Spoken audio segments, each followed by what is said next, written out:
दर्पण और दीवार। शालिनी के घर की चाय हमेशा कड़वी होती थी।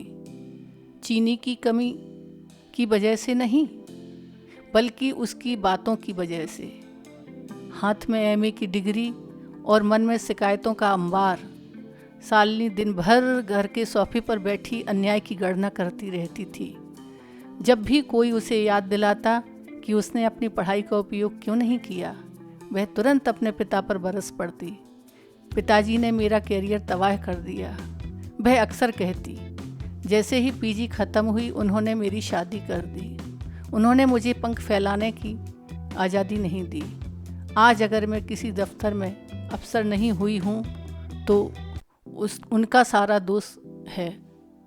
वह यह भूल जाती कि शादी के बाद उसके पति ने कई बार उसे नौकरी के फॉर्म भरवाए थे, जिन्हें उसने यह कहकर फाड़ दिया था कि अब मेरा मन उचट गया है। शालिनी के लिए दुनिया दो हिस्सों में बटी थी। एक तरफ उसकी माँ जो साक्षात देवी थी, और दूसरी तरफ उसकी सास जो उसके अनुसार स्वार्थ की मूर्ति थी। उसकी माँ अगर फ़ोन पर 2 घंटे पड़ोसियों की बुराई करती और शालिनी को वह भोलेपन लगता, लेकिन अगर उसकी सास सिर्फ इतना कह दे कि बहू आज दाल में नमक थोड़ा कम था, तो शालिनी के भीतर ज्वालामुखी फट जाता। वह अपने कमरे में जाकर डायरी लिखती, आज फिर से उस स्वार्थी औरत ने मुझे नीचा दिखाने की कोशिश की। वह चाहती ही नहीं कि मैं इस घर में सुकून से रह सकूं। पड़ोस की मिसेस खन्ना ने नई कार ली तो शालिनी ने उसमें प्रदूषण और दिखावे की बुराई ढूंढ ली। ननद की नौकरी लगी तो उसे किस्मत और चाटुकारिता का नाम दे दिया।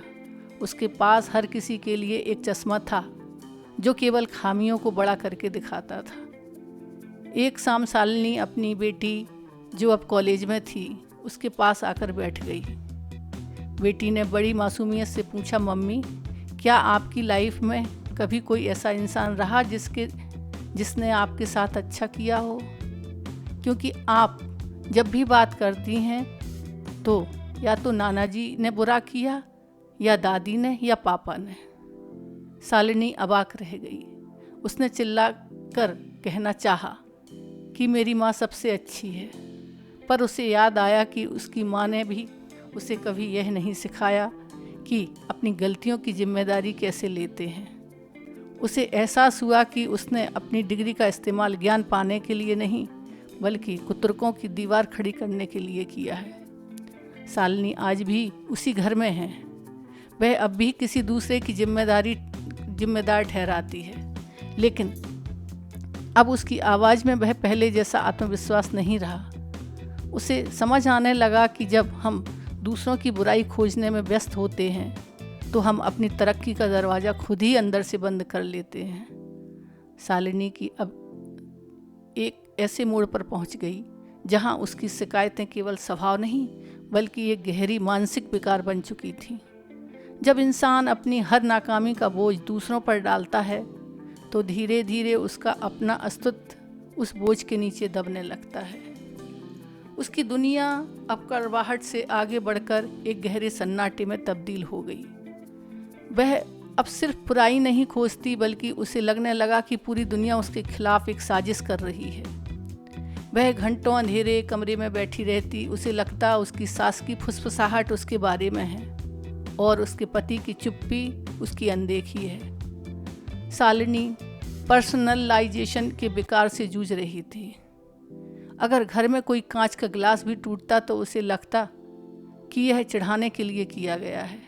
उसे बार बार लगता कि उसका ख्याल कोई नहीं रख सकता, जबकि उसका पति समीर उसके लिए दवाइयों से लेकर उसकी पसंद के खाने तक का ध्यान रखता था। लेकिन शालिनी को केवल अपनी माँ का वह हाथ याद आता जो बचपन में उसके सिर पर होता था। बाकी हर हाथ उसे स्वार्थी नजर आने लगे। उसका पति समीर एक समझदार इंसान था। उसने देखा कि शालिनी की डिग्री अब केवल एक कागज का टुकड़ा रह गई है और उसका एमए उसे जीवन के तनाव को संभालने में मदद नहीं कर पा रहा है। एक रात जब शालिनी फूट फूट कर रो रही थी कि मेरे पिता ने मुझे मार डाला, मेरी सास ने मुझे ख़त्म कर दिया, तब समीर ने उसे टोकने की बजाय उसका हाथ थाम लिया। समीर ने उसे एक काउंसलर से मिलाने का फैसला किया। शुरुआत में शालिनी ने बहुत हंगामा किया। क्या तुम्हें लगता है मैं पागल हूँ? दोस्त तुम्हारा और तुम्हारी माँ का है और इलाज मेरा होगा। डॉक्टर ने शालिनी को समझाया कि वह जिस दौर से गुजर रही है उसमें इंसान खुद को हमेशा सही और दूसरों को गलत मानकर सुरक्षित महसूस करता है। समीर ने शालिनी को धीरे धीरे उन गतिविधियों में लगाया जो उसे खुशी देती थी। उसने शालिनी को याद दिलाया कि पोस्ट ग्रेजुएशन की डिग्री उसके पिता की दी हुई बेड़ियां नहीं बल्कि उसके हाथ में चाबी है। समीर उसे साथ लेकर उन जगहों पर गया जहां वह काम करना चाहती थी ताकि वह अपनी पहचान खुद बना सके और दूसरों पर निर्भरता कम हो। शालिनी जब भी सोशल मीडिया पर अपनी पुरानी सहेलियों की तस्वीरें देखती जो अब कॉरपोरेट ऑफिसों में प्रेजेंटेशन दे रही हैं या विदेश यात्राएं कर रही थीं, उसका मन कड़वाहट से भर जाता। वह अपनी सास और पति की ओर देखकर बुदबुदाती, इन्हीं लोगों ने मुझे इस चौके चूल्हे में कैद कर दिया। अगर आज मैं बाहर होती तो मैं भी ऐसी ही चमक रही होती। शालिनी को लगता कि नौकरी का मतलब सिर्फ आज़ादी और मज़े हैं। वह उस पर्दे के पीछे की मेहनत नहीं देख पा रही थी। हकीकत यह थी कि शालिनी के जीवन में अनुशासन का भारी अभाव था। वह सुबह देर से उठती, घर के कामों को कल पर टालती और अपनी डिग्री का उपयोग रचनात्मक की बजाय केवल बहस करने में करती। एक बार समीर ने उसके लिए एक प्रतिष्ठित स्कूल में टीचर की नौकरी का प्रबंध किया। शालिनी पहले तो बहुत खुश हुई, लेकिन यह खुशी 2 हफ्ते तक नहीं टिकी। शालिनी की सुबह 7:30 बजे स्कूल पहुंचना था, लेकिन वह एक दिन भी समय पर तैयार नहीं हो सकी। उसने इसका दोष भी अपनी सास पर मढ़ दिया कि उन्होंने उसे समय पर नहीं जगाया।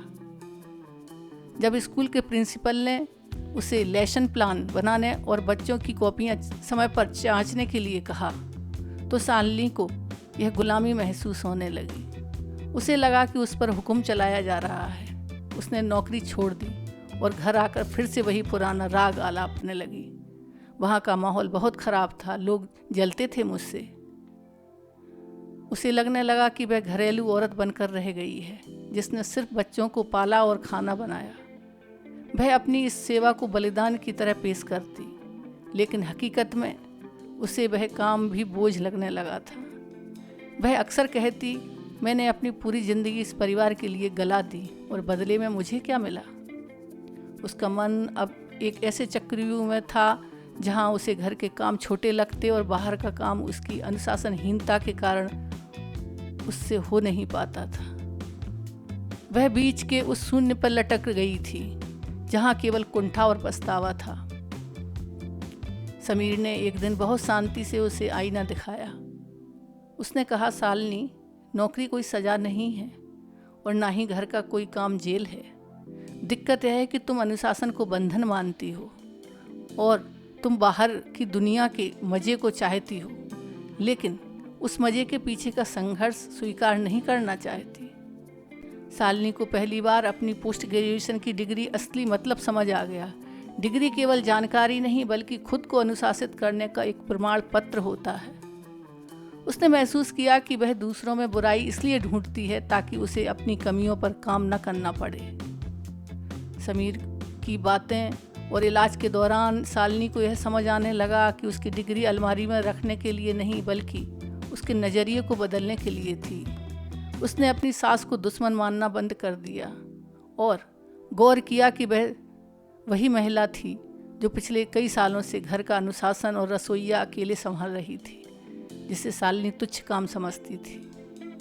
एक सुबह शालिनी ने तय किया कि वह अब अपनी किस्मत को कोसने की बजाय कुछ छोटा काम शुरू करेगी। उसने मोहल्ले के 4 बच्चों को शाम को ट्यूशन पढ़ाने का फैसला किया। शुरुआत में उसका वही पुराना स्वभाव आड़े आया। पहले ही दिन उसका मन किया कि वह बच्चों को छुट्टी दे दे और सो जाए, लेकिन समीर ने हौसला बढ़ाया। शालिनी, बस आज का दिन पूरा करो। उस दिन उसे समझ आया कि मज़ा काम करने में नहीं बल्कि काम को समय पर पूरा करने के बाद मिलने वाला सुकून में है। एक दिन ट्यूशन पढ़ाते समय उसकी एक छात्रा ने उससे पूछ ही लिया, मैम, आप इतनी पढ़ी लिखी हैं, फिर आप घर में ही क्यों रहती हैं? शालिनी को पहले की तरह यह नहीं बोली कि मेरे पिता ने या सास की वजह से।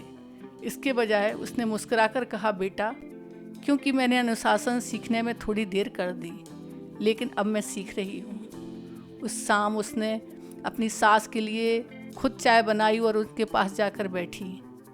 उसने पहली बार बिना किसी शिकायत के उनसे बात की। उसने स्वीकार किया कि घर चलाना और बच्चों को पालना कोई छोटा काम नहीं है, बल्कि यह भी बड़ी जिम्मेदारी है जिसे उसने कभी सम्मान नहीं दिया। जैसे जैसे शालिनी का समय रचनात्मक कामों में और बच्चों के बीच बीतने लगा, उसका डिप्रेशन कम होने लगा। अब उसके पास दूसरों की बुराई करने का खाली समय नहीं था। जब शालिनी ने खुद की कमियों को स्वीकार किया तो उसकी माँ और सास के बीच का तुलनात्मक युद्ध भी खत्म हो गया। उसे समझ आया कि उसकी माँ अपनी जगह सही है और उनकी सास भी अपनी जगह। अब वह सुबह समय पर उठती, अपना काम खुद मैनेज करती और उसे वह मज़ा आने लगा जो अब वह एक नौकरी पेशा औरतों में ढूंढ रही थी। शालिनी ने जाना कि दुनिया हमें वैसा ही दिखती है जैसे हम अंदर से होते हैं। जब तक वह कड़वाहट से भरी थी, उसे हर कोई स्वार्थी लगा। जब उसने अपने भीतर अनुशासन और करुणा जगाई तो उसे एहसास हुआ कि उसके पास एक प्यारा परिवार और एक सुनहरा भविष्य दोनों मौजूद हैं।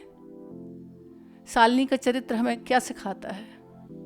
डिग्री केवल नौकरी के लिए नहीं, बल्कि बेहतर इंसान बनने के लिए होती है। दोषारोपण करना आसान है, लेकिन अपनी जिम्मेदारी स्वीकार करना ही असली मजबूती है। मानसिक स्वास्थ्य और अनुशासन एक दूसरे से जुड़े हैं। जब जीवन में कोई उद्देश्य और दिनचर्या होती है तो नकारात्मकता स्वतः कम हो जाती है। Thank you.